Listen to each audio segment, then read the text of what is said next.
మీకు law and order ఉండాలి, శాంతి భద్రతలు ఉండాలనే ఉద్దేశంతో నా ప్రాణాన్ని కూడా లెక్క పెట్టుకోకుండా ముందుకు పోయిన విషయం మీరందరూ గుర్తుపెట్టుకోవాల్సిన అవసరం ఉంది.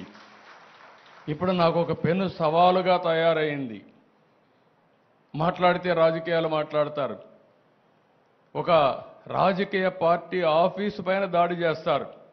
దాడి చేస్తే వాళ్ళని అరెస్ట్ చేస్తే దానిపైన కూడా నిరసన తెలియజేస్తారు. అంటే రాజకీయ పార్టీ అనేది ప్రజలకు ఒక దేవాలయంగా పనిచేసే పార్టీ ఆఫీసులు ఇవి. ఒక చిన్న party office, communist party office ఉన్నా ఎక్కడా ఎవరు దాడి చేయలేదు. నా జీవితంలో నేను చాలాసార్లు చూశాను. 40 సంవత్సరాలుగా రాజకీయ పార్టీ ఆఫీసుల పైన, రాజకీయ పార్టీ నాయకులపైన ఎప్పుడూ దాడి జరగలేదు. ఎన్ని విమర్శించినా ఆ విమర్శని ఒక పాజిటివ్గా తీసుకొని కరెక్ట్ చేసాం తప్ప ఇంకోటి కాదు.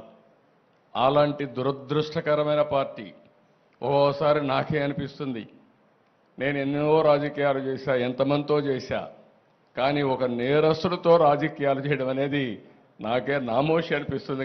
కానీ మీ ప్రజాహితం కోసం నాకు తప్పడం లేదు ఈ యుద్ధం. ఆ విషయం కూడా మీరు గుర్తుపెట్టుకోవాల్సిన అవసరం ఉంది.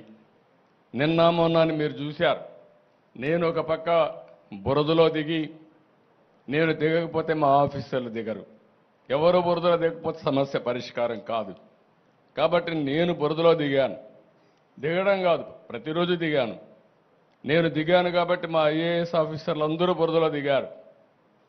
నేను ప్రొక్లైన్ ఎక్కాను, ట్రాక్టర్ ఎక్కాను, నడిచి తిరిగాను. దాంతో మా వాళ్ళు కూడా అక్కడుండి ఎక్కడికక్కడ ముందుకెళ్లారు. మా కలెక్టర్లు కానీ, మా ఆఫీసర్లు కానీ మొట్టమొదటిసారి నేను చూసా. ప్రజలందరూ కూడా శభాష్ అనే విధంగా ఈరోజు అడ్మినిస్ట్రేషన్ ఇవ్వగలిగారు. ఇదొక పెను మార్పు. మొన్నటి వరకు యథా రాజా తదా ప్రజ. వరదలు వస్తే 5 ఏళ్లలో ఎప్పుడన్నా మిమ్మల్ని చూశారా అని నేను మిమ్మల్ని అడుగుతున్నా. ఎప్పుడన్నా వచ్చారా అని అడుగుతున్న ప్రజలు, ఇది పాలకులు ఎప్పుడూ వచ్చిన వాళ్ళు కాదు. మేము వచ్చి విమర్శించినా పట్టించుకునే వాళ్ళు కాదు.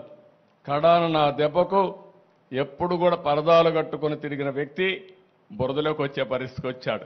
కనీసం ఆపరణ చేశాడు. ఒకరోజు తిరిగాడు, మళ్ళా పారిపోయాడు. అంటే వీళ్ళు రాజకీయాలు మాట్లాడుతున్నారు. ప్రజాసేవ